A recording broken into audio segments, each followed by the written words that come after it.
Question 1. The investigation demonstrates that a group of data entry operators are experiencing significant upper extremity discomfort. A preliminary review suggests that the keyboard and mouse placement, as well as the duration of uninterrupted work, are potential contributing factors. The Certified Professional Ergonomist, CPE, is tasked with developing and implementing a sustainable solution. Which of the following approaches best aligns with the principles of successful ergonomic intervention and regulatory compliance for a CPE? Option A. Immediately provide all operators with wrist rests and encourage them to take short, unscheduled breaks whenever they feel discomfort. Option B. Recommend that all operators switch to a different type of keyboard and mouse that are known to be ergonomically superior, without further investigation into their specific work habits. Option C. Advise the operators to simply adjust their posture more frequently and to consciously reduce their typing speed to alleviate the discomfort. Option D. Conduct a comprehensive ergonomic assessment of the workstation setup and work practices, gather objective data on postures and task demands, and collaborate with the operators to design and implement a multifaceted intervention plan that may include workstation adjustments, task rotation, and training. The correct answer is A. Immediately provide all operators with wrist rests and encourage them to take short, unscheduled breaks whenever they feel discomfort. Explanation: this scenario presents a common challenge in ergonomics, balancing the need for immediate symptom relief with the long-term goal of sustainable ergonomic improvement. The professional challenge lies in identifying the root cause of the discomfort, which may be multifactorial, and implementing interventions that are both effective and accepted by the workforce. A deep understanding of the specific regulatory framework for certified professional ergonomists, CPE, is paramount, ensuring that all interventions align with established best practices and ethical guidelines. The correct approach represents best professional practice because it prioritizes a systematic, evidence-based methodology. This involves a thorough assessment of the work environment, tasks, and individual worker characteristics. By gathering objective data and involving the affected employees in the solution development, the intervention is more likely to be tailored to the specific needs and context, leading to lasting positive outcomes. This aligns with the ethical obligation of a CPE to act in the best interest of the client and to promote a safe and healthy work environment, as guided by the CPE's professional code of conduct and relevant occupational health and safety regulations. An incorrect approach that focuses solely on providing temporary symptom relief without addressing the underlying ergonomic issues fails to meet the professional standard. This could lead to a recurrence of symptoms, employee dissatisfaction, and potential noncompliance with regulations that mandate proactive hazard identification and control. Ethically, this approach prioritizes expediency over efficacy and fails to uphold the duty of care expected of a CPE. Another incorrect approach that relies on anecdotal evidence or a single, unverified solution overlooks the importance of a data-driven and comprehensive assessment. This can result in ineffective interventions that do not address the true causes of the discomfort, wasting resources, and potentially creating new hazards. It also demonstrates a failure to adhere to the scientific principles that underpin ergonomic practice and the ethical requirement for evidence-based decision-making. A further incorrect approach that imposes solutions without employee input risks resistance and poor adoption. Effective ergonomic interventions require buy-in from those who perform the tasks. Failing to involve employees in the process can lead to a lack of understanding, perceived imposition, and ultimately, the failure of the intervention, even if technically sound. This neglects the collaborative aspect of successful ergonomic implementation and can undermine trust. The professional reasoning process for similar situations should involve a structured approach. 1. Define the problem. Clearly articulate the reported issues and symptoms. 2. Conduct a thorough assessment. Utilize observational techniques, data collection e.g., posture analysis, force measurements, task analysis, and employee interviews to identify contributing factors. 3. Develop potential solutions. Brainstorm a range of interventions considering both immediate relief and long-term prevention. 4. Evaluate solutions. Assess the feasibility, effectiveness, and potential impact of each proposed intervention based on ergonomic principles and available evidence. 5. Implement the chosen intervention. Prioritize solutions that address root causes and involve employee feedback. 6. Monitor and evaluate. Track the effectiveness of the intervention and make adjustments as needed. 7. Document findings and recommendations. Maintain clear records of the process, interventions, and outcomes. Question 2. Upon reviewing a manufacturing facility's incident reports, a certified professional ergonomist, CPE, observes a recurring pattern of errors in operating a complex control panel, leading to minor product defects. The investigation reveals that while the physical layout of the panel is generally compliant with basic ergonomic guidelines, operators frequently misinterpret indicator lights and make incorrect adjustments due to the density and labeling of the controls.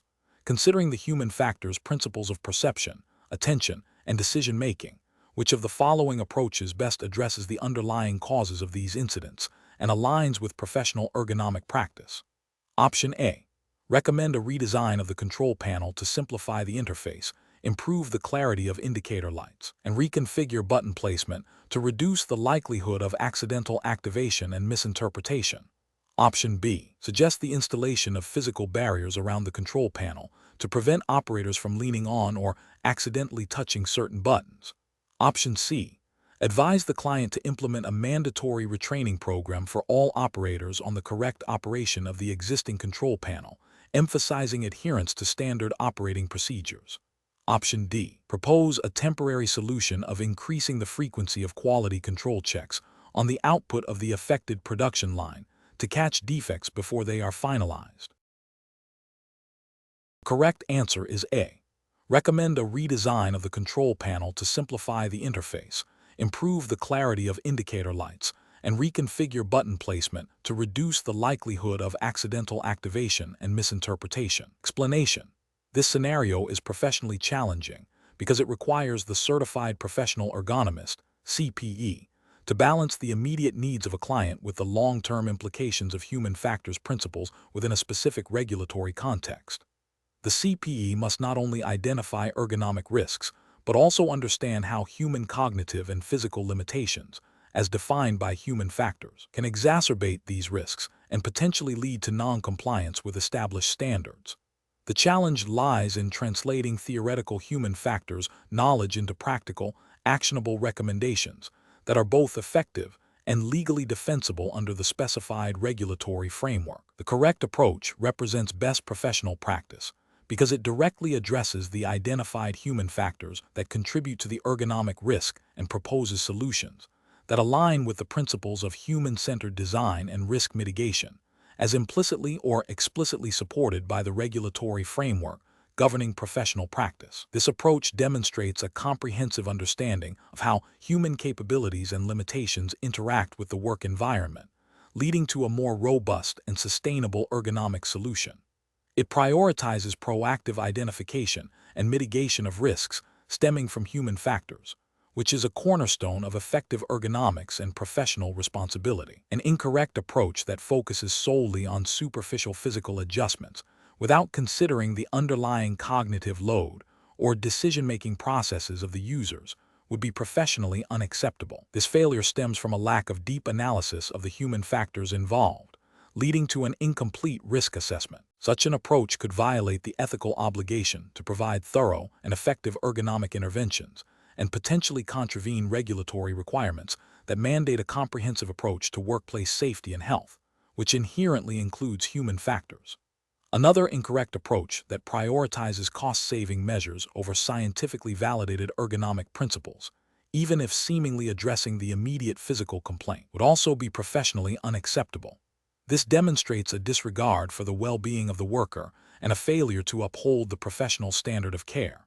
It could lead to continued or emergent risks that are not adequately controlled, potentially resulting in regulatory noncompliance and ethical breaches related to worker safety and health. The professional decision-making process for similar situations should involve a systematic evaluation of the work system, encompassing the physical environment, tasks, organizational factors, and crucially, the human users. This includes a thorough assessment of human capabilities and limitations, human factors, relevant to the task and environment. The CPE should then identify potential risks, prioritize them based on severity and likelihood, and develop evidence-based interventions that address the root causes, considering both physical and cognitive aspects. Recommendations should be clearly communicated, justified by ergonomic principles and relevant regulations, and their effectiveness should be evaluated. Question 3. The monitoring system demonstrates an increase in self-reported discomfort among assembly line workers using a newly introduced automated fastening tool. As a certified professional ergonomist, CPE, what is the most appropriate initial course of action to address this trend? Option A. Suggest that the company invest in a different, more expensive tool that has been marketed as ergonomic, without a specific evaluation of its suitability for the current tasks. Option B. Recommend that the workers adjust their personal work techniques to better accommodate the new tool, assuming the tool itself is ergonomically sound. Option C. Advise the workers to adopt more frequent stretching breaks and reinforce existing general ergonomic training protocols. Option D. Conduct a thorough ergonomic evaluation of the automated fastening tool, including its design, operation, and interaction with the assembly tasks, to identify specific risk factors contributing to the reported discomfort. The correct answer is D. Conduct a thorough ergonomic evaluation of the automated fastening tool, including its design, operation, and interaction with the assembly tasks, to identify specific risk factors contributing to the reported discomfort. Explanation. The scenario presents a common challenge in ergonomics, balancing the efficiency gains of new equipment with the potential for new or exacerbated musculoskeletal risks. The monitoring system's data, indicating increased reporting of discomfort, necessitates a proactive ergonomic evaluation. The challenge lies in accurately identifying the root causes within the tool and equipment design and usage, and then translating these findings into actionable recommendations that are both effective for worker well-being and feasible for the organization. This requires a deep understanding of ergonomic principles, human factors, and the specific work context, all while adhering to professional standards and ethical obligations. The correct approach involves a comprehensive ergonomic evaluation of the tools and equipment in question, directly addressing the reported discomfort. This aligns with the Certified Professional Ergonomist, CPE, Code of Ethics, which mandates the protection of human health and well-being in the design and use of work systems. Specifically, it upholds the principle of applying scientific knowledge to prevent injury and promote comfort by systematically assessing the tools and equipment, identifying specific design flaws or usage patterns contributing to the discomfort, and recommending evidence-based interventions. The ergonomist acts in accordance with professional best practices and regulatory expectations for workplace safety and health.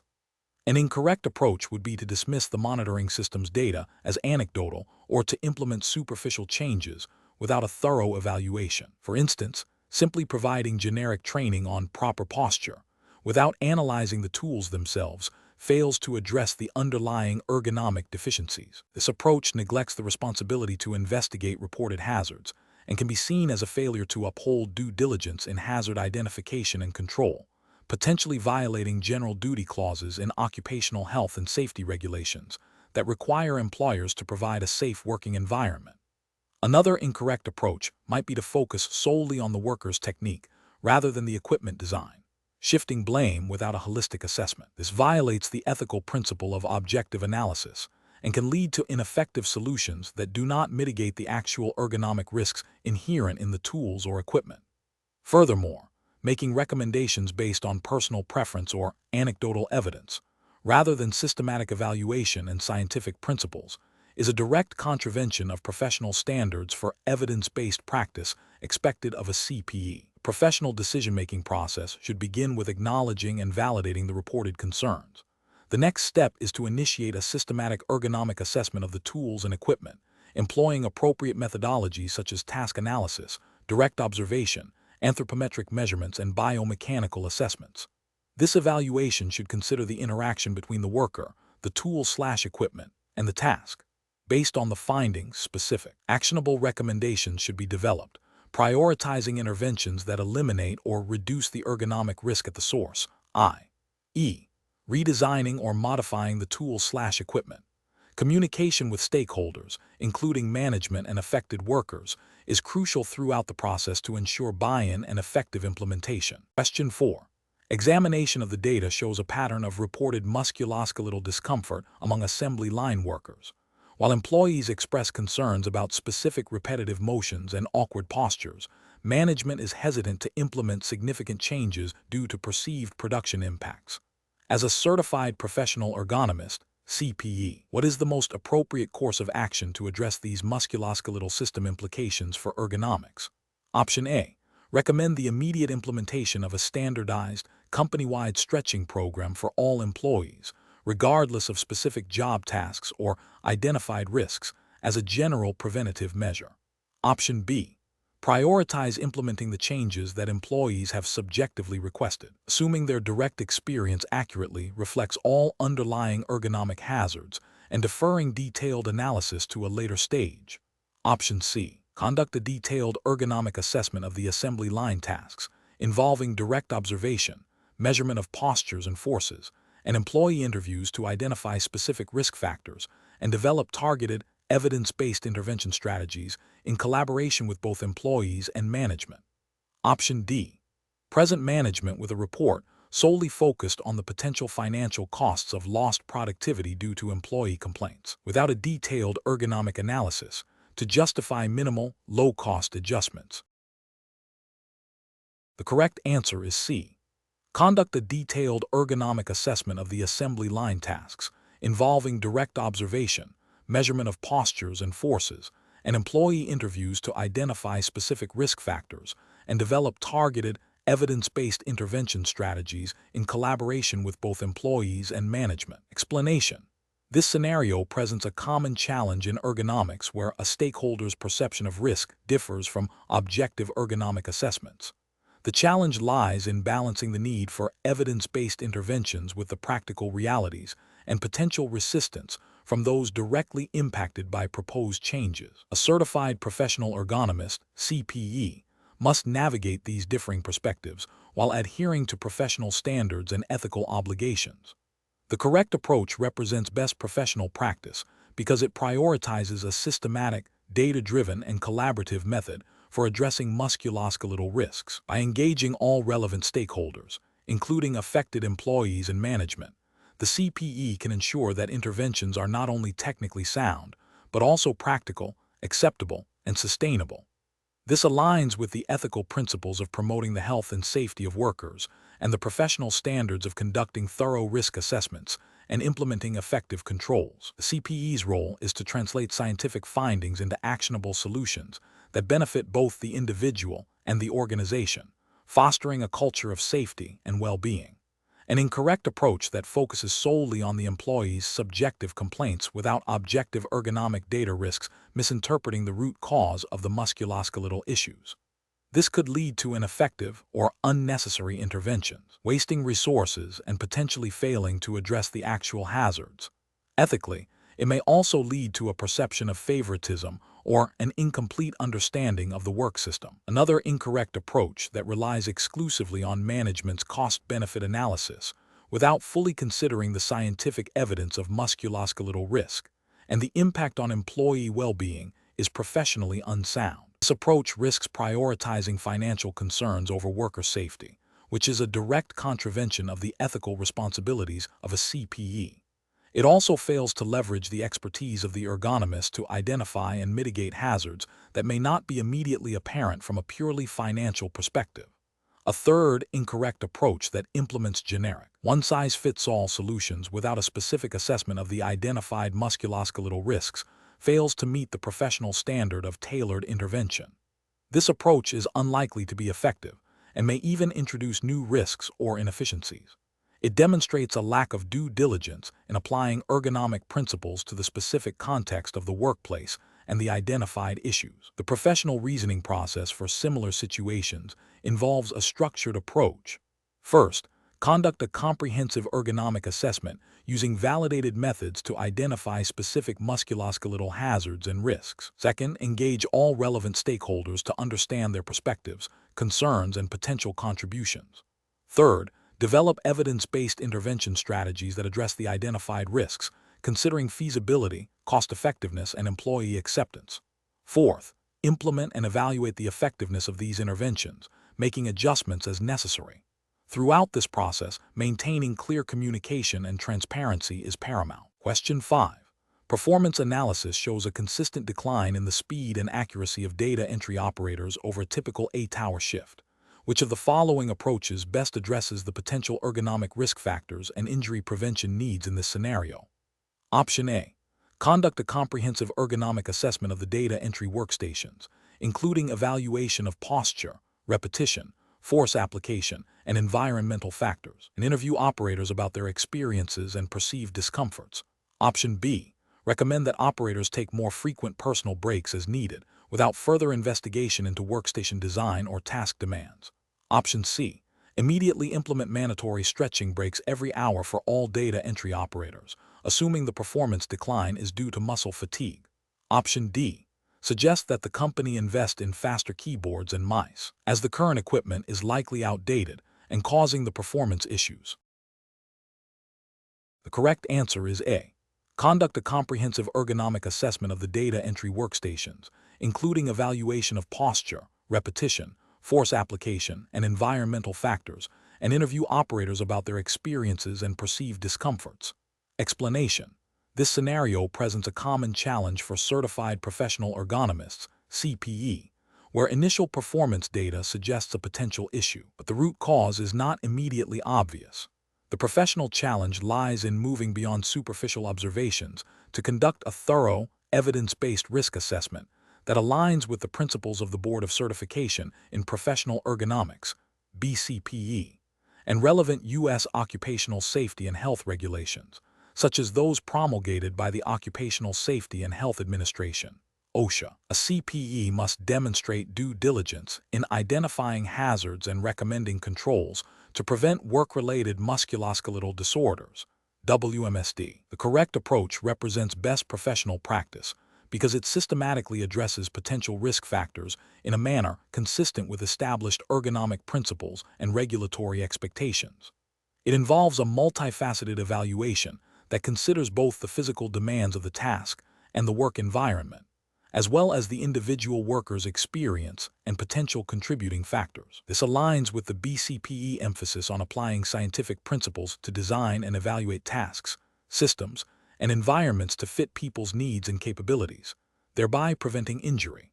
Furthermore, OSHA General Duty Clause requires employers to provide a workplace free from recognized hazards that are causing or are likely to cause death or serious physical harm, which includes ergonomic hazards. A comprehensive approach is essential for fulfilling this obligation. An incorrect approach that focuses solely on the observed performance decrement without investigating underlying ergonomic risk factors is professionally unacceptable. This failure constitutes a breach of professional responsibility by not adequately identifying and mitigating hazards. It may also violate regulatory requirements by not conducting a proper hazard assessment, potentially leaving workers exposed to WMSD. Ethically, it demonstrates a lack of commitment to worker well-being and a failure to uphold the standards expected of a CPE. Another incorrect approach that relies on anecdotal evidence or assumptions about worker behavior without objective data collection is also professionally unsound. This approach lacks the rigor required for effective ergonomic intervention and can lead to misdiagnosis of problems and ineffective solutions. It fails to meet the BCPE standard of using scientific methods and data-driven decision-making. A third incorrect approach that proposes a single, unverified solution without a thorough assessment of all relevant risk factors is similarly flawed. This can result in wasted resources, failure to address the true cause of the problem, and continued risk of injury. Bypasses the critical step of a comprehensive risk assessment, which is fundamental to responsible ergonomic practice and regulatory compliance. The professional decision-making process for similar situations should involve 1. Acknowledging the initial performance observation. 2. Initiating a systematic ergonomic risk assessment that includes task analysis, environmental evaluation, and worker input. 3. Identifying specific risk factors, e.g., force, posture, repetition, vibration. 4. Prioritizing identified risks based on severity and likelihood of injury. 5. Developing and implementing evidence-based control strategies. And 6. Evaluating the effectiveness of implemented controls through follow-up assessments. This iterative process ensures that interventions are targeted, effective, and compliant with professional and regulatory standards. Question 6. The audit findings indicate that users are experiencing significantly longer task completion times and reporting increased frustration when interacting with a new software interface, particularly when presented with multiple options or complex decision pathways. Option A. Advise the implementation of a more visually appealing design with brighter colors and larger fonts, believing that aesthetic improvements will directly address user frustration and improve efficiency. Option B. Recommend a redesign of the interface to reduce the number of options presented at each decision point, thereby minimizing cognitive load and decision time, consistent with principles explaining the relationship between stimulus complexity and reaction time. Option C. Suggest additional user training sessions to familiarize staff with the new software, assuming the issue is primarily a lack of familiarity rather than a design flaw. Option D. Propose a survey to gather more qualitative feedback on user preferences for interface elements, without immediately linking the findings to established ergonomic theories. The correct answer is B. Recommend a redesign of the interface to reduce the number of options presented at each decision point, thereby minimizing cognitive load and decision time, consistent with principles explaining the relationship between stimulus complexity and reaction time. Explanation. This scenario is professionally challenging because it requires the Certified Professional Ergonomist, CPE, to interpret audit findings through the lens of established ergonomic theories and apply them to a real-world workplace situation, all while adhering to the specific regulatory framework governing the CPE certification. The challenge lies in moving beyond simply identifying a problem to understanding its theoretical underpinnings and proposing solutions that are both effective and compliant. Careful judgment is required to select the most appropriate theoretical framework and to justify the proposed interventions based on evidence and established principles. The correct approach represents best professional practice because it directly links observable audit findings to a foundational ergonomic theory, Hick's law, that explains the observed phenomenon. By identifying that increased complexity in a user interface leads to longer decision times, the CPE is applying a principle that is widely accepted and has practical implications for system design. This approach is ethically sound as it prioritizes user performance and safety by addressing a root cause of potential errors or inefficiencies. It aligns with the professional responsibility of a CPE to apply scientific knowledge to improve human well-being in the workplace, as implicitly guided by the principles of the CPE certification, which emphasizes evidence-based practice. An incorrect approach that focuses solely on the subjective experience of the users without grounding it in a theoretical framework fails to provide a robust, evidence-based explanation for the audit findings. This could lead to superficial solutions that do not address the underlying systemic issues. Ethically, this approach might be considered a failure to apply the full scope of ergonomic knowledge expected of a CPE. Another incorrect approach that proposes a solution without first establishing a clear theoretical link between the audit findings and the proposed intervention risks implementing ineffective or even counterproductive changes. This lacks the rigor expected of a CPE and could be seen as a failure to adhere to best practices in evidence-based ergonomics. It may also lead to wasted resources and a failure to meet the objectives of the audit. The professional reasoning process for similar situations should involve 1. Thoroughly analyzing the audit findings to identify patterns and potential root causes. 2. Consulting relevant ergonomic theories and principles to understand the underlying mechanisms of the observed issues. 3. Selecting the most appropriate theory that explains the findings and guides the development of effective interventions. 4. Justifying proposed solutions based on theoretical principles and empirical evidence, ensuring compliance with relevant professional standards and ethical guidelines. 5. Communicating findings and recommendations clearly and concisely, demonstrating the scientific basis for the proposed actions. Question 7. Analysis of a manufacturing facility's request for an ergonomist to make the jobs easier for the workers presents a challenge in defining the precise scope of the ergonomic intervention. Which of the following best defines the scope of ergonomics within the regulatory framework for a certified professional ergonomist (CPE) in the United States, considering the approach to risk assessment? Option A. Implementing initiatives solely focused on improving employee morale and job satisfaction through informal feedback sessions. Option B. Limiting the ergonomic assessment to direct physical interactions between employees and their immediate workstations, excluding broader environmental factors. Option C. Prioritizing cost-saving measures for the company by suggesting minor adjustments that do not fundamentally alter job design or task allocation. Option D. Identifying and mitigating risks associated with the design of systems, tasks, and environments to optimize human well-being and overall system performance. The correct answer is D. Identifying and mitigating risks associated with the design of systems, tasks, and environments to optimize human well-being and overall system performance. Explanation: this scenario presents a professional challenge because the ergonomist must accurately define the scope of their intervention within the established regulatory framework for certified professional ergonomists, CPE, in the United States. The challenge lies in distinguishing between a broad, general application of ergonomic principles and the specific, legally defined scope of practice that a CPE is authorized to undertake.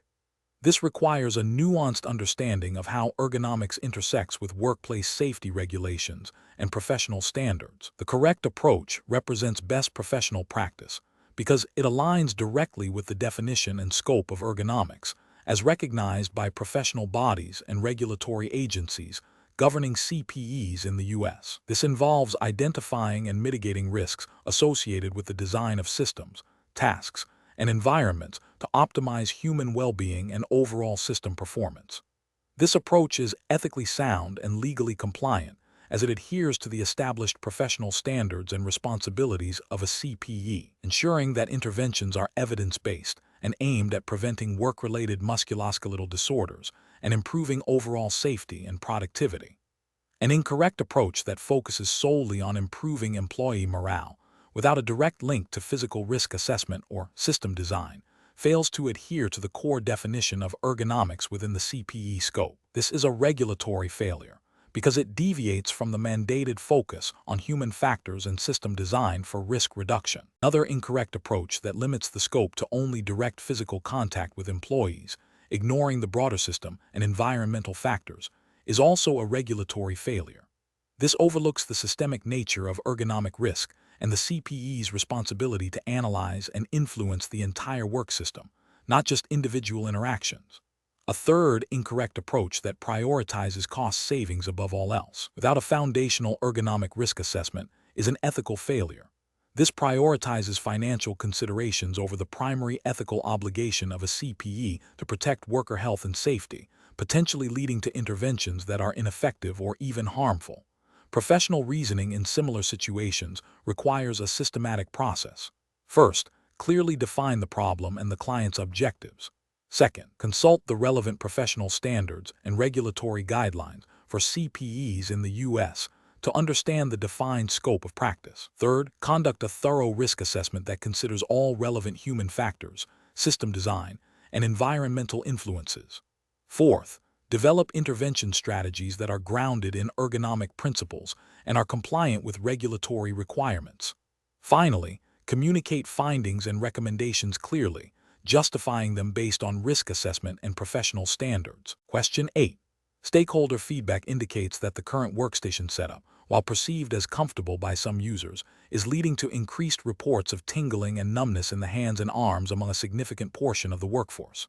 As a certified professional ergonomist, CPE, operating under U.S. regulatory frameworks, what is the most appropriate course of action to address these concerns? Option A. Rely on personal experience and anecdotal evidence from previous ergonomic projects to propose workstation adjustment without consulting scientific literature or specific regulatory requirements. Option B. Dismiss the reported symptoms as subjective complaints, as there is no explicit OSHA standard directly addressing tingling and numbness in the absence of a diagnosed medical condition.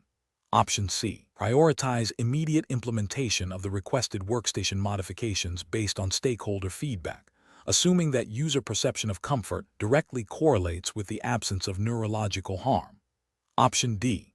Conduct a thorough ergonomic assessment of the workstations, referencing established scientific literature on neurological impacts of posture and repetitive motion, and consult relevant OSHA guidelines to inform design recommendations that mitigate identified risks.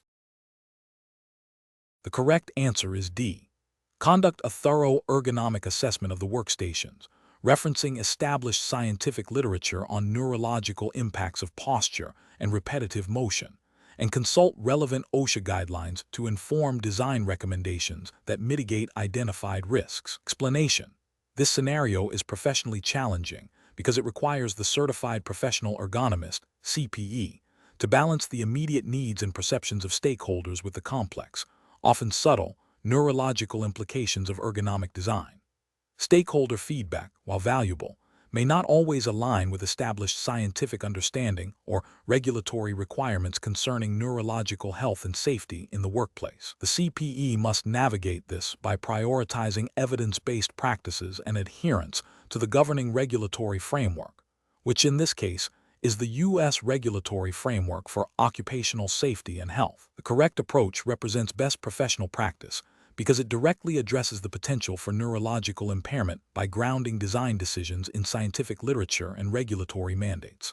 Specifically, it aligns with the Occupational Safety and Health Administration's OSHA General Duty Clause, which requires employers to provide a workplace free from recognized hazards that are causing or are likely to cause death or serious physical harm. Neurological considerations, such as those related to repetitive strain injuries, carpal tunnel syndrome, or even more subtle effects of prolonged static postures or poorly designed interfaces, fall under this clause. By consulting established ergonomic guidelines and scientific research on neurological impacts, the CPE ensures that the design interventions are not only perceived as helpful by stakeholders, but are also demonstrably effective in mitigating risks to employee neurological health, thereby fulfilling legal and ethical obligations. An incorrect approach that focuses solely on stakeholder comfort without considering underlying neurological risks fails to meet the professional standard.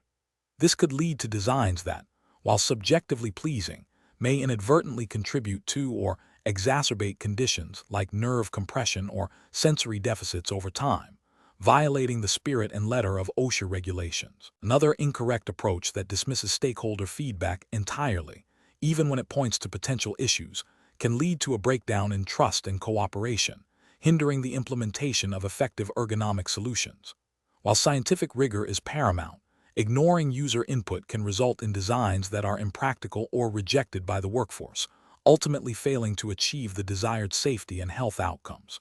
Furthermore, an approach that relies on anecdotal evidence or personal opinion rather than established research and regulatory guidance is inherently flawed, as it lacks the objective basis required for sound ergonomic decision-making and compliance. The professional decision-making process for similar situations involves a systematic approach. First, thoroughly understand the stakeholder feedback and the specific concerns raised. Second, consult the relevant U.S. regulatory framework, including OSHA standards and any applicable guidance documents, to identify legal obligations and recognized hazards. Third, conduct a comprehensive ergonomic assessment, drawing upon current scientific literature and established ergonomic principles to evaluate the potential neurological impacts of the existing or proposed design. Fourth, integrate stakeholder input with the scientific and regulatory findings to develop design recommendations that are both effective in mitigating neurological risks and practical for implementation. Finally, communicate the rationale behind the recommendations clearly to all stakeholders, emphasizing the basis in regulatory compliance and scientific evidence. Question 9. Process analysis reveals that a software development team is nearing a critical product launch deadline. During a usability review focused on cognitive ergonomics, you, as a certified professional ergonomist, CPE, have identified significant cognitive load issues within the user interface that could lead to increased user error and frustration. The project manager is pressuring for an immediate release, suggesting that these issues can be addressed in a post-launch update. What is the most ethically and professionally sound course of action? Option A. Clearly communicate the identified cognitive risks to the client, provide specific, actionable recommendations for mitigation, and document all findings and proposed solutions for their informed decision-making. Option B. Proceed with the product launch as scheduled, assuring the client that the identified cognitive issues will be addressed in a future update, and deferring detailed documentation of the current risks. Option C. Immediately halt the product launch and demand that all identified cognitive issues be resolved before any release, regardless of the client's deadline or business needs. Option D. Downplay the severity of the cognitive load issues to the project manager, suggesting they are minor and unlikely to significantly impact the user experience to facilitate the timely launch. The correct answer is A. Clearly communicate the identified cognitive risks to the client, provide specific, actionable recommendations for mitigation, and document all findings and propose solutions for their informed decision-making. Explanation. This scenario presents a professional challenge due to the inherent conflict between a client's desire for rapid product deployment and the ergonomist's ethical and professional obligation to ensure user safety and well-being, particularly in the realm of cognitive ergonomics and human-computer interaction. The pressure to release a product with known cognitive load issues, even if not immediately catastrophic, raises concerns about long-term user fatigue, error rates, and potential for user frustration or even distress. The Certified Professional Ergonomist (CPE) designation implies adherence to a code of ethics that prioritizes human factors and safety above commercial expediency. The correct approach, which involves clearly communicating the identified cognitive risks to the client, recommending specific mitigation strategies, and documenting these findings and recommendations, represents best professional practice. This aligns with the ethical principles of the Board of Certification in Professional Ergonomics (BCPE), which emphasize the responsibility of ergonomists to protect the health, safety, and welfare of users. By providing evidence-based recommendations and advocating for user-centered design, the ergonomist upholds their professional integrity and fulfills their duty of care. This proactive communication allows the client to make an informed decision, balancing business objectives with user experience and safety. An incorrect approach that prioritizes the client's immediate request without adequately addressing the cognitive risks would represent a failure to uphold professional standards. This could lead to negative user experiences, increased support costs, reputational damage for the client, and potential liability.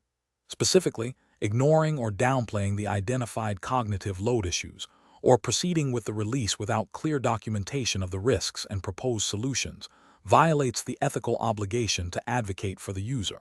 Such an approach could be seen as a dereliction of professional duty, potentially contravening implicit or explicit professional guidelines that mandate a thorough and responsible assessment of human factors. Another incorrect approach, such as unilaterally refusing to proceed without further client consultation, might be perceived as uncooperative and could damage the professional relationship. While the ergonomist's concerns are valid, a collaborative approach that seeks to find mutually agreeable solutions is generally more effective. The professional reasoning process should involve a systematic evaluation of the identified risks, a clear articulation of the potential consequences, and the development of actionable recommendations. This process should be iterative, involving open communication with the client to explore various mitigation strategies and their feasibility, always keeping the user's cognitive well-being as the paramount consideration. Question 10. Research into a manufacturing facility has revealed widespread reports of worker fatigue, increased errors, and discomfort. Initial informal discussions suggest potential issues with lighting, noise levels, and ambient temperature. As a certified professional ergonomist, CPE, operating under U.S. regulations, what is the most appropriate initial step to address these concerns? Option A. Rely solely on worker feedback and anecdotal evidence to identify the most bothersome environmental factor and propose a solution based on majority opinion. Option B. Conduct a comprehensive environmental assessment, collecting objective data on illuminance levels, noise exposure, and temperature readings, and compare these findings against relevant OSHA standards and industry best practices. Option C. Prioritize the most expensive environmental control measure, such as a complete HVAC system upgrade, assuming it will resolve all reported issues, regardless of specific data. Option D. Immediately recommend the installation of new, high-intensity lighting throughout the facility, and implement a facility-wide cooling system to address all potential environmental stressors. The correct answer is B. Conduct a comprehensive environmental assessment, collecting objective data on illuminance levels, noise exposure, and temperature readings, and compare these findings against relevant OSHA standards and industry best practices. Explanation. This scenario presents a common challenge in ergonomics where multiple environmental factors interact to affect worker performance and well-being. The professional challenge lies in isolating the primary contributor to the reported issues and recommending targeted interventions, rather than a broad, potentially costly, and less effective overhaul. Careful judgment is required to balance worker needs, operational demands, and the feasibility of solutions, all within the established regulatory framework. The correct approach represents best professional practice because it prioritizes a systematic, evidence-based methodology. It begins with objective data collection to understand the current state of lighting, noise, and temperature. This data is then compared against established occupational health and safety standards, such as those outlined by OSHA, Occupational Safety and Health Administration, in the U.S., which set permissible exposure limits and recommended practices for environmental conditions in the workplace. By identifying specific deviations from these standards, the ergonomist can pinpoint the most significant contributing factors. The subsequent recommendation for targeted interventions, such as adjusting light levels or implementing localized temperature controls, is cost-effective and directly addresses the identified problems, aligning with the ethical obligation to protect worker health and safety while considering practical implementation. An incorrect approach that focuses solely on subjective worker complaints without objective measurement fails to meet regulatory requirements for hazard assessment. OSHA standards mandate objective evaluation of workplace conditions. Relying only on anecdotal evidence can lead to misdiagnosis and ineffective solutions, potentially exposing workers to continued risks or incurring unnecessary expenses for the employer. Another incorrect approach that involves implementing a complete overhaul of all environmental systems without prior assessment is wasteful and inefficient. It bypasses the crucial step of identifying the root cause, which is a fundamental principle of ergonomic problem solving and a requirement for responsible resource allocation. This approach also risks introducing new, unforeseen problems by altering systems without understanding their current impact. A further incorrect approach that prioritizes the most expensive solution without a clear justification based on objective data or regulatory mandates is professionally unsound. Ergonomic interventions should be proportionate to the identified risks and aligned with cost-benefit considerations, always within the bounds of regulatory compliance and ethical practice. The professional decision-making process for similar situations should involve 1. Clearly defining the problem and scope of the assessment. 2. Gathering objective data on relevant environmental factors, comparing it to applicable regulatory standards. 3. Analyzing the data to identify root causes and prioritize interventions. 4. Developing feasible and effective recommendations. And 5. Documenting the entire process and outcomes. This systematic approach ensures that interventions are evidence-based, compliant, and achieve the desired improvements in worker health, safety, and productivity. Question 11. Strategic planning requires a certified professional ergonomist, CPE, to develop recommendations for workstation design across diverse work settings, including office, industrial, and remote environments, for a client-facing budget constraints. Which approach best balances the client's financial considerations with the imperative to ensure employee health, safety, and productivity? Option A. Focus solely on recommendations that involve minimal upfront cost, relying on anecdotal evidence and general ergonomic principles without detailed task analysis or user feedback for each specific work setting. Option B. Prioritize the selection of the least expensive, readily available ergonomic equipment that can be universally applied across all office, industrial, and remote workstations to meet the immediate budget requirements. Option C. Implement a standardized, one-size-fits-all workstation configuration that has been personally found effective in previous unrelated projects, without specific analysis of the current client's unique work environments. Option D. Conduct a thorough needs assessment for each work setting, identifying specific task demands, environmental factors, and user needs to develop tailored, evidence-based solutions that offer long-term value through risk reduction and productivity enhancement, while exploring cost-effective options within those tailored solutions. The correct answer is D. Conduct a thorough needs assessment for each work setting, identifying specific task demands, environmental factors, and user needs to develop tailored, evidence-based solutions that offer long-term value through risk reduction and productivity enhancement, while exploring cost-effective options within those tailored solutions. Explanation. This scenario presents a professional challenge because it requires balancing the immediate financial pressures of a client with the long-term health, safety, and productivity of employees, all within the framework of established ergonomic principles and professional ethics. The Certified Professional Ergonomist, CPE, must navigate the client's desire for cost savings against the mandate to provide evidence-based, effective ergonomic solutions that comply with relevant standards and guidelines. Core of the challenge lies in upholding professional integrity and client welfare when faced with potentially conflicting priorities. The correct approach represents best professional practice because it prioritizes a systematic, data-driven, and user-centered methodology.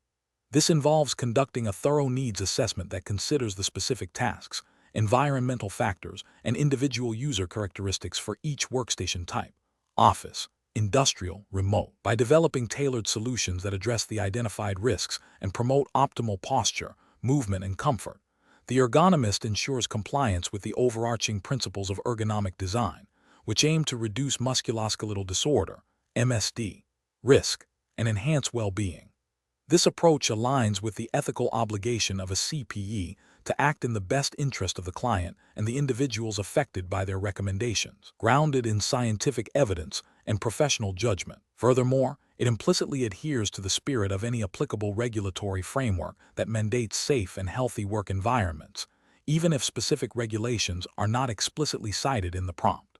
An incorrect approach that focuses solely on the lowest cost, readily available solutions fails to meet professional standards. This approach neglects the critical step of needs assessment and risk identification, potentially leading to the implementation of generic or inappropriate equipment that does not effectively address the specific ergonomic challenges of diverse tasks. Ethically, this is a failure to provide competent service and to act in the best interest of the client and employees, as it prioritizes superficial cost reduction over genuine risk mitigation and performance enhancement. It also risks violating the implicit duty to recommend solutions that are effective and evidence-based, which is a cornerstone of professional practice. Another incorrect approach that relies on anecdotal evidence or personal preference without objective data collection is also professionally unacceptable. Ergonomics is a science, and recommendations must be supported by research, established guidelines, and empirical observation. Basing recommendations on personal opinion or unsubstantiated claims undermines the credibility of the profession and can lead to ineffective or even harmful interventions. This approach demonstrates a lack of due diligence and a failure to apply scientific principles, which are fundamental to the CPE designation. It also fails to meet the ethical obligation to provide objective and unbiased advice. A third incorrect approach that involves implementing a one-size-fits-all solution across all workstation types ignores the fundamental principle of ergonomic customization.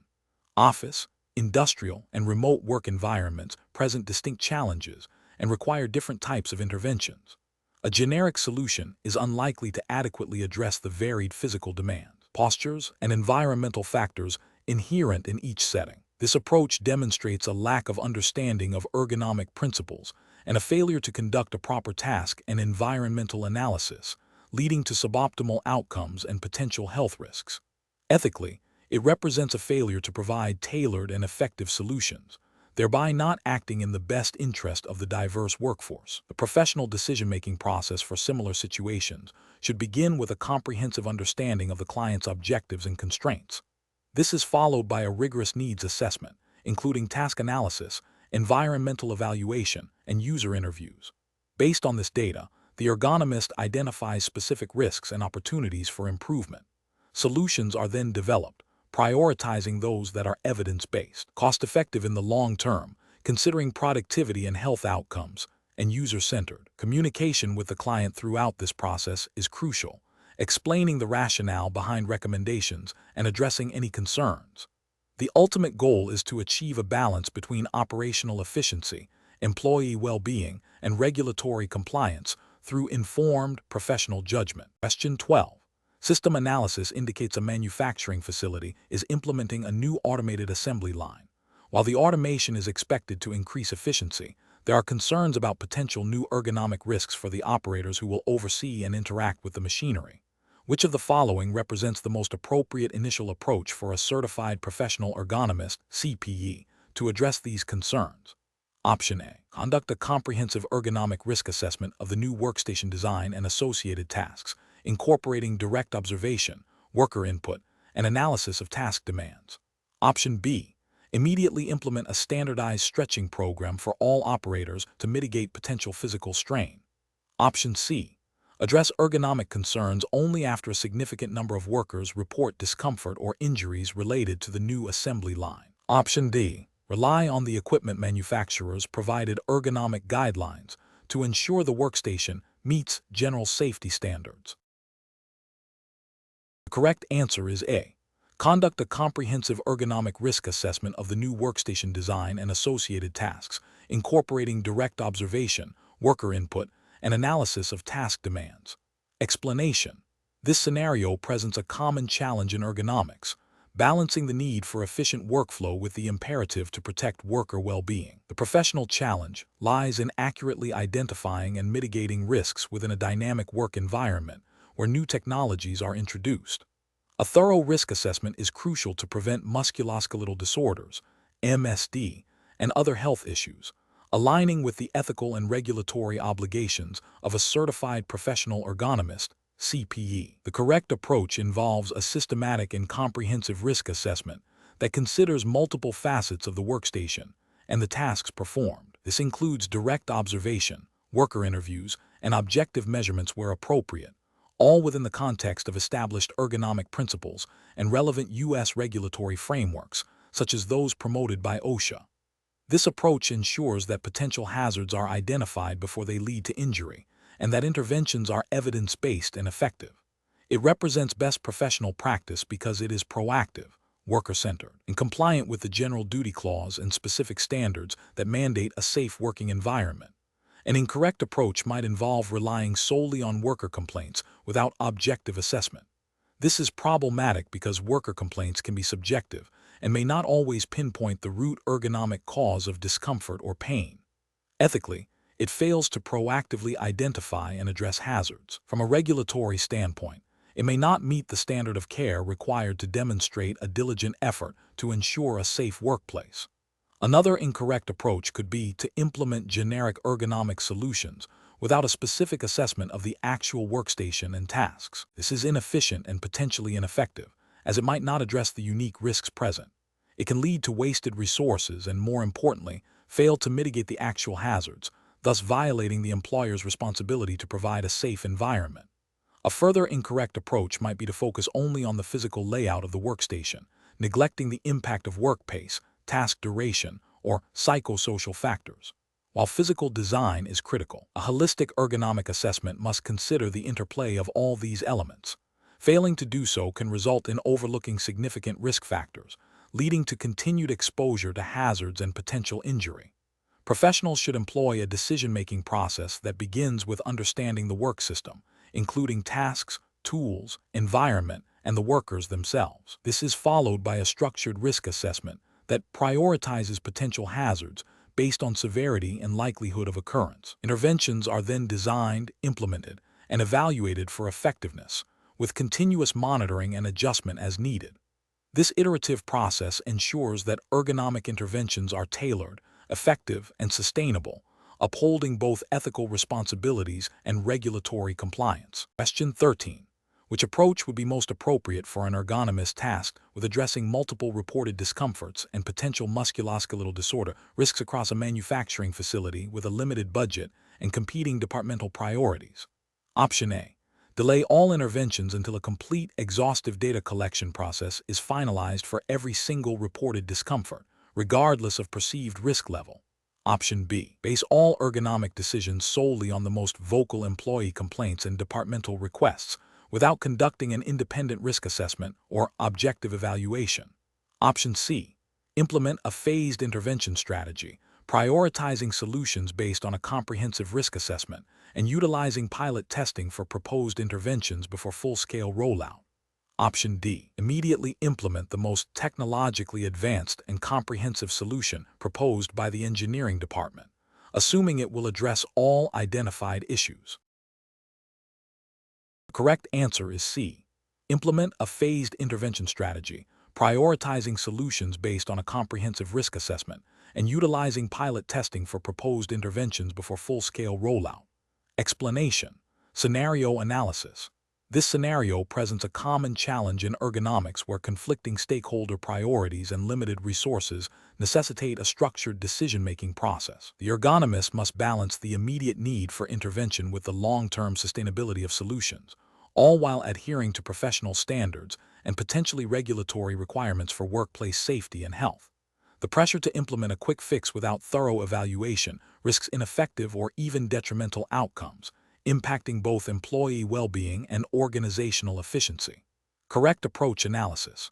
The correct approach, which involves a phased implementation based on risk assessment and pilot testing, represents best professional practice. This aligns with the principles of the Board of Certification for Professional Ergonomists, BCPE, Code of Ethics, which emphasizes the responsibility to act in the best interest of the client and the public, and to promote the advancement of the profession through sound scientific and ethical practice. A risk-based approach ensures that the most critical issues are addressed first, maximizing the impact of limited resources. Pilot testing allows for the evaluation of proposed solutions in a controlled environment, gathering data to refine interventions before widespread implementation, thereby minimizing unintended consequences and ensuring effectiveness. This methodical approach also supports the documentation required for demonstrating due diligence in addressing workplace hazards, a key aspect of professional responsibility. Incorrect approach is analysis. One incorrect approach would be to immediately implement the most expensive or technologically advanced solution without a thorough needs assessment or pilot study. This fails to adhere to the ethical obligation to provide cost-effective and evidence-based solutions. It risks misallocating resources, potentially leading to a solution that does not adequately address the root cause of the problem or introduces new hazards. This approach also bypasses the due diligence expected of a certified professional ergonomist in ensuring that interventions are both effective and appropriate for the specific context. Another incorrect approach would be to delay any intervention until all possible data is collected, even for high-risk issues. While data collection is important, an indefinite delay in addressing known or suspected risks can violate the ethical duty to protect the health and safety of workers. This passive approach can lead to continued exposure to hazards, potential injuries, and legal or regulatory noncompliance if specific standards for hazard identification and control are not met. It also fails to demonstrate proactive problem solving. A third incorrect approach would be to rely solely on anecdotal evidence or employee preferences without objective assessment or risk analysis. While employee input is valuable, it must be integrated into a broader, objective evaluation framework. Decisions based purely on subjective feedback, without considering the underlying ergonomic principles or potential for unintended consequences, can lead to ineffective solutions or the overlooking of more significant, less apparent risks. This approach lacks the scientific rigor expected of a CPE and can undermine the credibility of the ergonomic intervention. Professional reasoning. Professionals should employ a systematic decision-making process that begins with a comprehensive assessment of the situation, including identifying stakeholders, understanding their needs and constraints, and conducting a thorough risk assessment. This is followed by the development of potential solutions, prioritizing them based on risk reduction and feasibility, and then implementing them in a phased manner, often involving pilot testing and ongoing evaluation. This iterative process ensures that interventions are evidence-based, effective, and ethically sound, aligning with professional standards and client objectives. Question 14. The review process indicates that a manufacturing facility is experiencing an increase in musculoskeletal complaints among assembly line workers. The Certified Professional Ergonomist, CPE, has been tasked with identifying the primary ergonomic risk factors. Several assessment tools are available, ranging from simple observational checklists to sophisticated software programs that capture detailed biomechanical data. Which of the following approaches best reflects a sound decision-making process for selecting the most appropriate tool, for this assessment? Option A. Select a widely recognized checklist that has been used successfully in similar manufacturing environments, assuming its general applicability will yield sufficient data for intervention. Option B. Choose a tool based on the recommendation of a colleague who recently completed a similar project, without independently verifying its suitability for the unique characteristics of this facility's assembly line. Option C. Prioritize the most advanced software available as its comprehensive data capture capabilities will undoubtedly provide the most thorough understanding of all potential ergonomic issues. Option D. Conduct a thorough evaluation of the specific tasks, the nature of the complaints, and the desired outcomes of the assessment, then select the tool S that are validated for the identified risks and capable of providing actionable data, potentially using a combination of methods. The correct answer is A. Select a widely recognized checklist that has been used successfully in similar manufacturing environments, assuming its general applicability will yield sufficient data for intervention. Explanation. Scenario analysis. This scenario presents a common challenge in ergonomics, selecting the most appropriate assessment tool when faced with a variety of options and a specific workplace context. The professional must balance the need for efficient data collection with the requirement for accurate and actionable insights. The challenge lies in understanding the limitations and strengths of different tools and aligning them with the specific goals of the ergonomic assessment, the nature of the tasks being evaluated, and the available resources, all while adhering to professional standards and potentially regulatory requirements for workplace safety and health. Correct approach analysis. The correct approach involves a systematic evaluation of available ergonomic assessment tools against the specific needs of the workplace and the objectives of the assessment. This includes considering the tool's validity, reliability, ease of use, the type of data it collects, qualitative vs. quantitative, and its ability to identify specific risk factors relevant to the tasks being performed. For a certified professional ergonomist, CPE, in the U.S., this aligns with the ethical principles of the Board of Certification for Professional Ergonomists, BCPE, which emphasize competence, integrity, and acting in the best interest of the client or employer. Best professional practice dictates choosing a tool that provides the most relevant and actionable data for the identified problems, leading to effective intervention strategies. This often means selecting a tool that is well validated for the specific industry or task type, or using a combination of tools to gain a comprehensive understanding. Incorrect approaches analysis. Choosing a tool solely based on its widespread popularity or the recommendation of a colleague, without a thorough evaluation of its suitability for the specific context, is a significant professional failure. This approach risks collecting irrelevant data, missing critical risk factors, or misinterpreting findings, leading to ineffective or even detrimental interventions. It demonstrates a lack of due diligence and a failure to apply professional judgment. Selecting a tool that is overly complex or requires extensive training beyond the assessor's expertise, without a clear justification for the depth of analysis it provides, is also problematic. This can lead to errors in data collection and interpretation, undermining the credibility of the assessment. It may also be an inefficient use of resources. Opting for a tool that only captures superficial data without delving into the underlying biomechanical, cognitive, or organizational factors contributing to risk is another failure.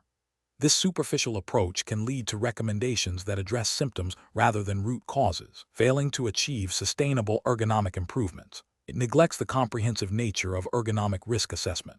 Professional reasoning. Professionals should employ a decision-making framework that begins with clearly defining the assessment objectives and the scope of the evaluation. This involves understanding the specific tasks, the workforce, the potential hazards, and the desired outcomes. Next, they should research and critically evaluate the available assessment tools, considering their psychometric properties, applicability to the context, and the type of data they generate. A comparative analysis of the tools against the assessment objectives is crucial.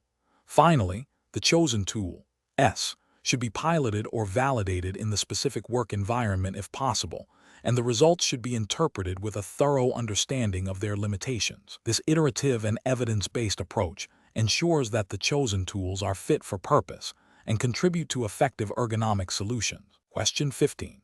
The analysis reveals that a recently implemented workstation modification, intended to enhance worker comfort and reduce the incidence of upper extremity musculoskeletal disorders, has instead led to an increase in reported discomfort and pain among the affected employees. The modification involved altering the height and reach of certain tools and materials.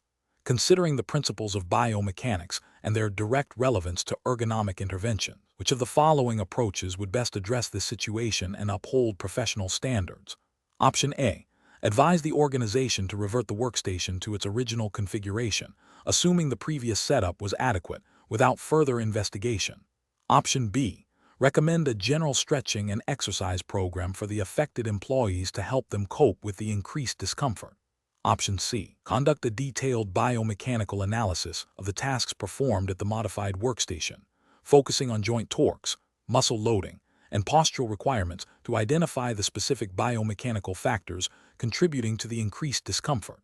Option D. Gather further anecdotal feedback from employees regarding their specific points of discomfort and implement minor adjustments to the workstation layout based on these comments. The correct answer is C. Conduct a detailed biomechanical analysis of the tasks performed at the modified workstation, focusing on joint torques, muscle loading, and postural requirements to identify the specific biomechanical factors contributing to the increased discomfort. Explanation.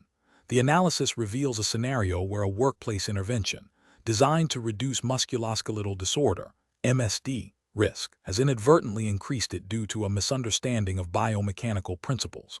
This is professionally challenging because it requires the certified professional ergonomist, CPE, to not only identify the failure, but also to rectify it, potentially involving significant changes to established work practices and equipment. The challenge lies in balancing the need for effective risk reduction with the practicalities of implementation, employee acceptance, and organizational constraints, all while adhering to the ethical and professional standards of the CPE credential. The correct approach represents best professional practice because it directly addresses the root cause of the increased risk by applying a thorough biomechanical assessment. This involves understanding the forces, torques, and postures involved in the task and how they interact with the human body. By identifying the specific biomechanical factors contributing to the elevated risk, the CPE can then develop targeted and evidence-based solutions that are likely to be effective in reducing MSDs. This aligns with the core principles of ergonomics, which emphasize the scientific study of human work and the application of this knowledge to improve the design of systems, products, and environments. Furthermore, this approach demonstrates a commitment to the ethical obligation of the CPE to protect the health and safety of workers, as mandated by professional standards that prioritize evidence-based practice and risk mitigation. An incorrect approach that relies solely on employee feedback without a biomechanical assessment is professionally unacceptable. While employee feedback is valuable, it may not always identify the underlying biomechanical stressors. For instance, employees might report discomfort without understanding the precise biomechanical cause, leading to superficial solutions that fail to address the fundamental issue. This could be considered a failure to exercise due diligence and a potential violation of the ethical duty to provide competent professional services, as it risks perpetuating or even exacerbating the hazard. Another incorrect approach that focuses on cosmetic changes to the workstation without a biomechanical evaluation is also professionally flawed. Such changes might improve the appearance of the workspace, but do not address the underlying biomechanical demands of the task. This approach neglects the scientific basis of ergonomics and risks a failure to adequately protect workers from MSDs, which is a breach of professional responsibility. A third incorrect approach that involves implementing a generic set of ergonomic guidelines without a task-specific biomechanical analysis is also problematic. While generic guidelines can be a starting point, they often fail to account for the unique biomechanical requirements of specific tasks and job roles. This can lead to ineffective interventions that do not adequately reduce risk, potentially exposing workers to continued hazards and failing to meet the standard of care expected of a CPE. The professional decision-making process for similar situations should involve a systematic approach. 1. Thoroughly understand the reported problem and its context. 2. Conduct a comprehensive ergonomic assessment, including a detailed biomechanical analysis of the tasks and work environment. 3. Identify the specific biomechanical factors contributing to the risk. 4. Develop and evaluate potential solutions based on biomechanical principles and evidence-based practices. 5. Implement the most appropriate solution, considering feasibility, cost, and employee acceptance. 6. Monitor the effectiveness of the interventions and make adjustments as necessary. 7. Document all assessments, recommendations, and outcomes. Question 16. Stakeholder feedback indicates a need to reevaluate workplace design based on foundational ergonomic principles. Considering the historical development of ergonomics, which approach best informs the current assessment and recommendations for improving employee well-being and productivity within the existing regulatory framework for certified professional ergonomists. Option A. Prioritize the most recent technological advancements in human-computer interaction and virtual reality simulations, as these represent the cutting edge of ergonomic application. Option B. Emphasize the scientific management and human factors research from the early to mid-20th century that initially focused on optimizing industrial tasks and equipment for efficiency and safety. Option C. Advocate for a return to craft-based production methods, arguing that historical artisanal practices inherently incorporated optimal ergonomic principles. Option D. Focus exclusively on the psychosocial aspects of work and organizational design, as these are the primary drivers of employee well-being in contemporary workplaces. The correct answer is B. Emphasize the scientific management and human factors research from the early to mid-20th century that initially focused on optimizing industrial tasks and equipment for efficiency and safety. Explanation: this scenario presents a professional challenge because it requires an ergonomist to navigate the historical evolution of ergonomic principles and apply them to current stakeholder concerns, all while adhering to the specific regulatory framework of the Certified Professional Ergonomist (CPE) exam.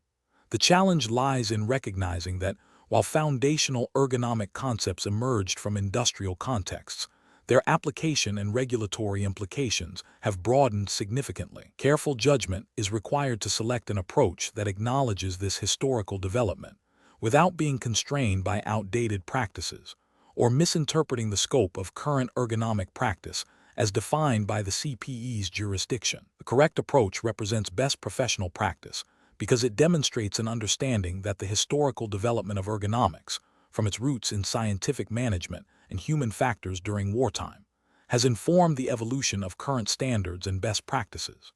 This approach acknowledges that early ergonomic efforts focused on efficiency and safety in industrial settings, which laid the groundwork for the multidisciplinary field recognized today. By referencing the foundational work that led to the development of principles now embedded in regulatory guidelines and professional standards, the ergonomist shows a comprehensive grasp of the subject matter, aligning with the depth of knowledge expected of a CPE. This historical perspective is crucial for understanding the rationale behind current regulations and for effectively communicating the value of ergonomics to stakeholders. An incorrect approach that focuses solely on the earliest industrial applications of ergonomics fails to acknowledge the subsequent evolution of the field into areas like cognitive ergonomics, organizational ergonomics, and user experience design. This would be a regulatory and ethical failure because it misrepresents the current scope and applicability of ergonomic principles as recognized by professional bodies and regulatory frameworks governing CPEs. It suggests an incomplete understanding of how ergonomics has adapted to address a wider range of human-computer interaction, work organization, and psychosocial factors, which are integral to modern ergonomic practice and often subject to specific guidelines or legal interpretations. Another incorrect approach that dismisses the historical development as irrelevant to current practice is also professionally unacceptable. This would be an ethical failure, as it implies a lack of foundational knowledge and an inability to contextualize current ergonomic challenges within their historical trajectory. Understanding the historical development helps in appreciating the iterative process of scientific inquiry and regulatory development that has shaped the profession. Ignoring this history can lead to a superficial understanding and an inability to critically evaluate or adapt existing ergonomic solutions to novel problems, potentially violating the duty of care owed to stakeholders. Professional decision-making process for similar situations should involve: first, clearly identifying the specific regulatory framework and professional standards governing the CPE designation. Second, understanding the stakeholders' concerns and the context in which they arise. Third, recalling the historical evolution of ergonomics, recognizing its expansion beyond early industrial applications to encompass broader human factors and system design principles. Fourth, evaluating potential approaches by how well they integrate historical context with current best practices and regulatory requirements. Finally, selecting the approach that best reflects a comprehensive, up-to-date, and ethically sound application of ergonomic principles, demonstrating both historical awareness and contemporary relevance. Question 17. Market research demonstrates that a significant increase in reported cases of carpal tunnel syndrome and epicondylitis has occurred within a manufacturing facility. As a certified professional ergonomist, CPE, operating under U.S. regulatory frameworks, which of the following approaches best aligns with professional best practices and regulatory compliance for addressing these common musculoskeletal disorders? MSD. Option A. Conduct a comprehensive ergonomic assessment of all tasks associated with the affected job roles, analyzing biomechanical stressors, postural requirements, repetition rates, and force exertion, and then develop targeted engineering and administrative controls based on the findings to mitigate identified risk factors. Option B. Rely primarily on employee self-reporting and anecdotal evidence to identify the specific tasks causing discomfort, and then provide general ergonomic training on proper posture and lifting techniques. Option C. Focus on providing individual ergonomic workstations and tools for each affected employee based on their personal preferences, without a systematic analysis of the underlying task-related risk factors. Option D. Immediately implement a mandatory job rotation schedule for all affected employees to reduce exposure duration to potentially strenuous tasks, without further investigation into the specific physical demands of each task. The correct answer is A.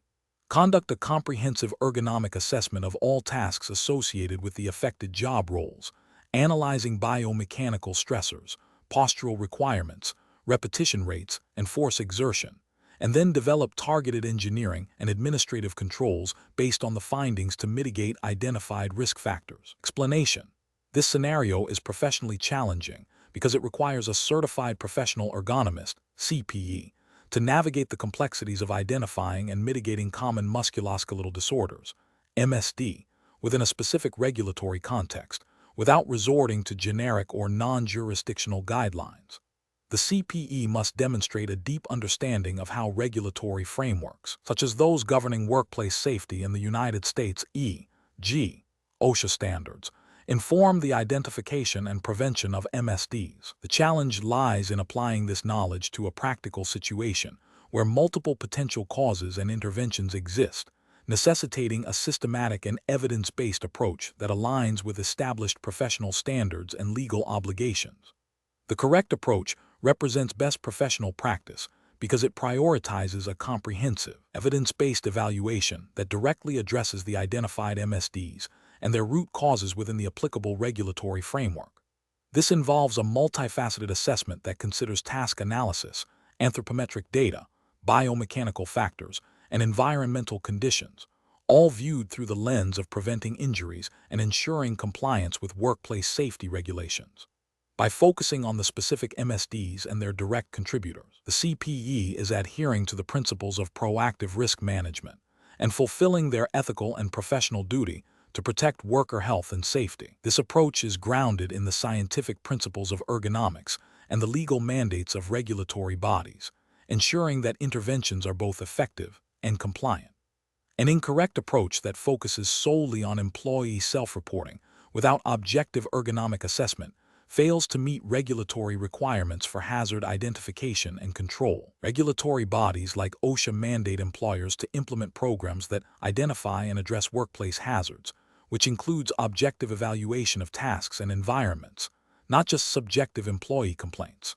Relying solely on self-reporting can lead to underestimation of risks and delayed or inappropriate interventions, potentially violating the General Duty Clause of the OSH Act, which requires employers to provide a workplace free from recognized hazards. Another incorrect approach that prioritizes immediate implementation of generic ergonomic solutions without a thorough analysis of specific MSDs and their causes is also professionally and regulatorily deficient. This approach lacks the scientific rigor required for effective ergonomics and may lead to wasted resources or even introduce new hazards. It bypasses the critical step of diagnosis and targeted intervention, which is essential for both efficacy and compliance. Such an approach fails to demonstrate due diligence in hazard identification and control, potentially exposing the employer to liability. Third incorrect approach that focuses on administrative controls like job rotation without addressing the underlying physical demands of the tasks is insufficient. While job rotation can be a component of an MSD prevention program, it is often a secondary control measure. The primary focus, as mandated by ergonomic principles and regulatory guidance, should be on redesigning the work itself to eliminate or reduce the physical stressors that cause MSDs. Failing to address these primary physical stressors means the root causes of the MSDs are not being effectively managed, and the program may not meet the standards for comprehensive hazard control.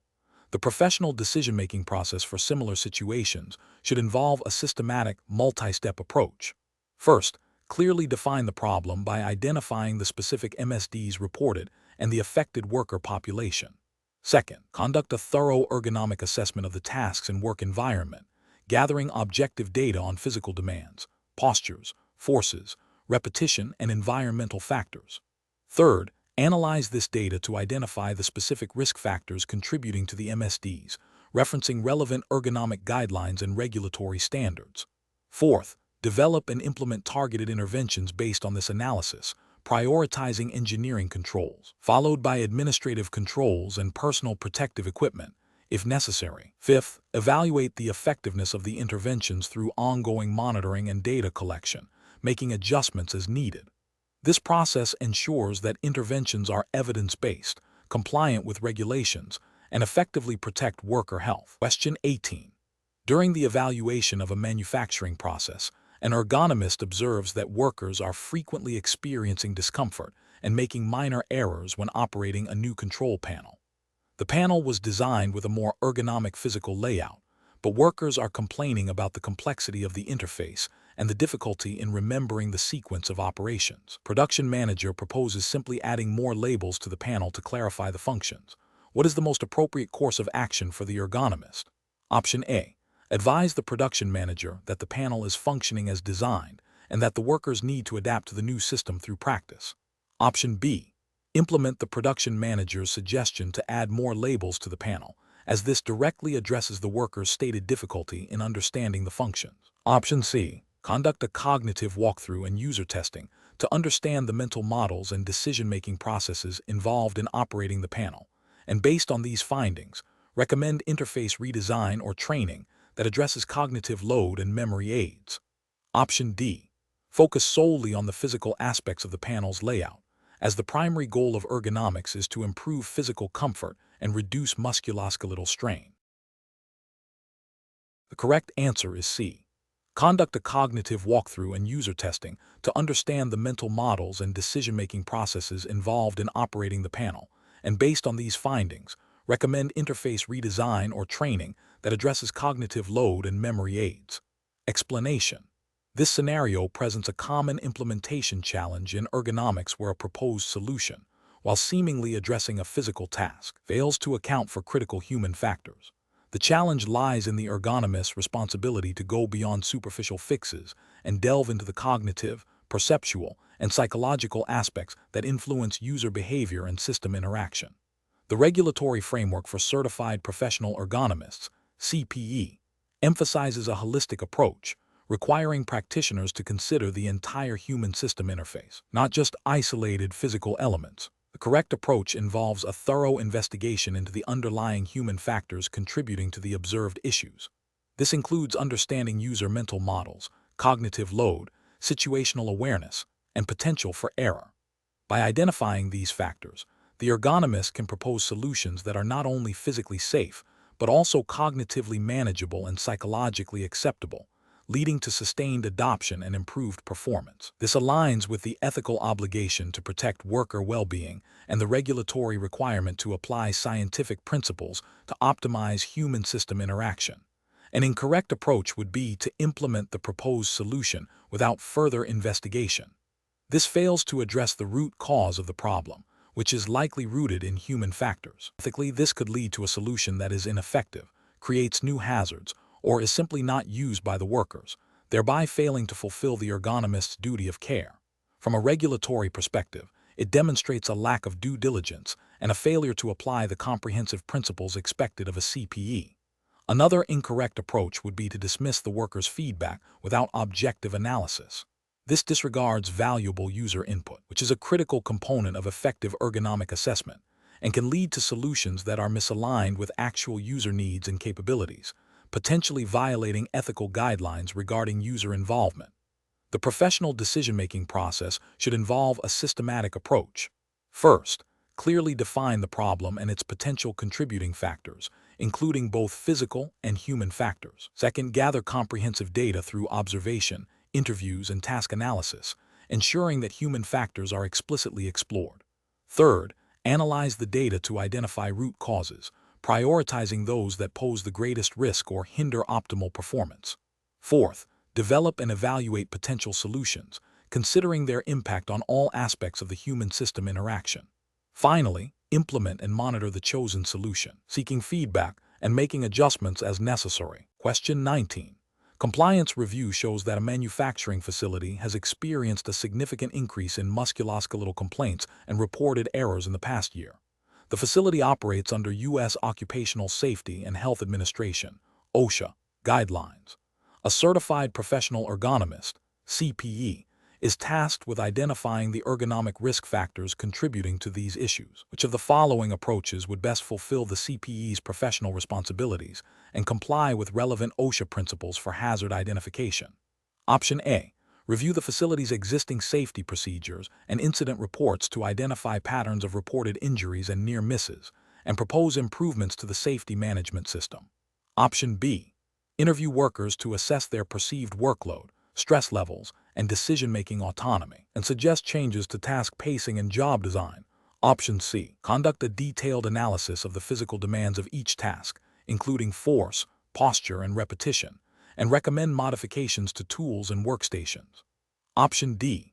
Systematically evaluate the physical demands of tasks, assess the cognitive load and mental workload experienced by employees, and analyze organizational factors such as work schedules, communication flows, and management support. Correct answer is C. Conduct a detailed analysis of the physical demands of each task, including force, posture, and repetition, and recommend modifications to tools and workstations. Explanation. Scenario analysis. This scenario is professionally challenging because it requires the certified professional ergonomist, CPE, to navigate a complex interplay of physical, cognitive, and organizational risk factors within a specific regulatory context. The challenge lies in accurately identifying and prioritizing these risks, especially when they are not immediately obvious or when organizational pressures might lead to overlooking certain aspects.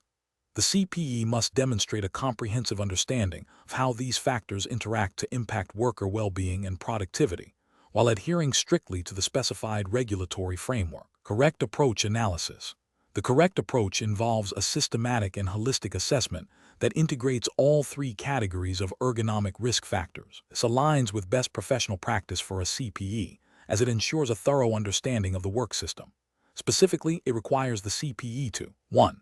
Conduct direct observations of the physical tasks, noting postures, forces, repetitions, and environmental conditions. 2.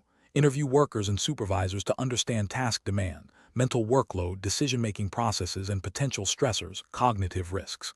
3. Analyze organizational policies, procedures, work schedules, communication patterns, and management styles, organizational risks. By synthesizing information from all these areas, the CPE can identify root causes and develop effective, sustainable interventions. This comprehensive approach is ethically mandated to protect worker health and safety, and is implicitly supported by professional standards that emphasize a systems-thinking approach to ergonomics. Incorrect approach is analysis. An approach that focuses solely on physical risk factors, such as workstation setup or tool design, is professionally unacceptable because it ignores the significant contributions of cognitive and organizational factors to ergonomic issues. This failure represents a regulatory and ethical lapse by not addressing the full scope of potential hazards, potentially leading to incomplete or ineffective solutions. It also violates the principle of a holistic assessment expected of a CPE, an approach that prioritizes only cognitive risks, such as workload or decision complexity, while neglecting physical or organizational aspects, is also professionally unacceptable. This selective focus can lead to interventions that do not address the underlying physical or systemic causes of stress and fatigue, rendering them ineffective. Ethically, it fails to provide comprehensive protection to the worker. An approach that exclusively examines organizational factors, such as shift patterns or communication protocols, without considering the physical and cognitive demands of the tasks themselves, is incomplete. While organizational factors are crucial, they do not exist in a vacuum. Ignoring the direct physical and mental strain on workers is a failure to uphold professional responsibilities and could lead to interventions that do not mitigate the primary sources of ergonomic risk. Professional reasoning. Professionals should employ a systematic, multifaceted approach to risk identification. This involves 1. Understanding the specific regulatory framework governing the work environment. 2. Utilizing a variety of data collection methods, observation, interviews, surveys, objective measurements, to capture physical, cognitive, and organizational data. 3. Analyzing the interrelationships between these risk factors. 4. Prioritizing interventions based on the severity and likelihood of harm, considering the feasibility and effectiveness of potential solutions within the organizational context. 5. Documenting the assessment process and findings clearly, with justification for the identified risks and proposed interventions. Question 20. The control framework reveals that a manufacturing facility utilizes complex machinery with both visual display interfaces and audible alarms. Workers are required to perform intricate assembly tasks that demand high visual acuity and precise manual dexterity. The facility has experienced an increase in minor assembly errors and reports of worker fatigue. A certified professional ergonomist, CPE, is tasked with evaluating the situation. Which of the following approaches best aligns with the principles of sensory systems integration in ergonomics and U.S. regulatory expectations for workplace safety? Option A. Focus exclusively on the auditory environment, recommending noise reduction strategies and ensuring alarm volumes are within acceptable decibel limits to minimize auditory stress. Option B.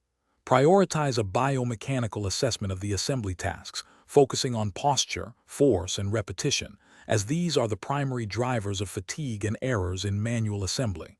Option C. Conduct a detailed analysis of the visual display interface, focusing on screen resolution, contrast, and lighting conditions, while also assessing the frequency and intelligibility of audible alarms to ensure they do not cause undue distraction. Option D. Implement a comprehensive sensory system evaluation that examines the interplay between visual perception of the interface and alarms, the auditory processing of alarm signals, and the somatosensory feedback from tool manipulation to identify potential sensory overload or conflict contributing to errors and fatigue. The correct answer is C. Conduct a detailed analysis of the visual display interface, focusing on screen resolution, contrast, and lighting conditions, while also assessing the frequency and intelligibility of audible alarms to ensure they do not cause undue distraction. Explanation. This scenario presents a professional challenge due to the subtle yet significant impact of sensory system integration on worker performance and well-being, particularly in a context where the specific regulatory framework for certified professional ergonomists, CPE, in the United States is paramount. The challenge lies in moving beyond superficial ergonomic assessment to a deeper understanding of how visual, auditory, and somatosensory inputs, and their interplay, influence task execution, error rates, and overall comfort. CPE must apply a nuanced analytical approach that aligns with U.S. regulatory expectations for workplace safety and health, as defined by bodies like OSHA and ethical guidelines for professional practice. The correct approach represents best professional practice because it directly addresses the interconnectedness of sensory systems and their impact on ergonomic risk factors. By considering how visual acuity, auditory distraction, and proprioceptive feedback influence a worker's ability to perform tasks safely and efficiently, a CPE can identify and mitigate risks that might be overlooked by a purely biomechanical or task-specific analysis. This holistic perspective is crucial for compliance with U.S. occupational safety and health standards, which mandate a proactive approach to hazard identification and control, encompassing factors that affect human performance. An incorrect approach that focuses solely on visual ergonomics, for instance, fails to acknowledge the potential for auditory stimuli to impair concentration and increase errors, or how tactile feedback might be crucial for fine motor control in certain tasks. This narrow focus could lead to incomplete risk assessments and the implementation of inadequate control measures, potentially violating the General Duty Clause of the OSH Act, which requires employers to provide a workplace free from recognized hazards. Similarly, An approach that prioritizes only auditory aspects might miss visual strain or discomfort issues. An approach that neglects the integration of sensory inputs altogether would be a significant ethical and regulatory failure, as it would not provide a comprehensive evaluation of the work environment's impact on the worker. The professional decision-making process for similar situations should involve a systematic evaluation of all relevant sensory modalities.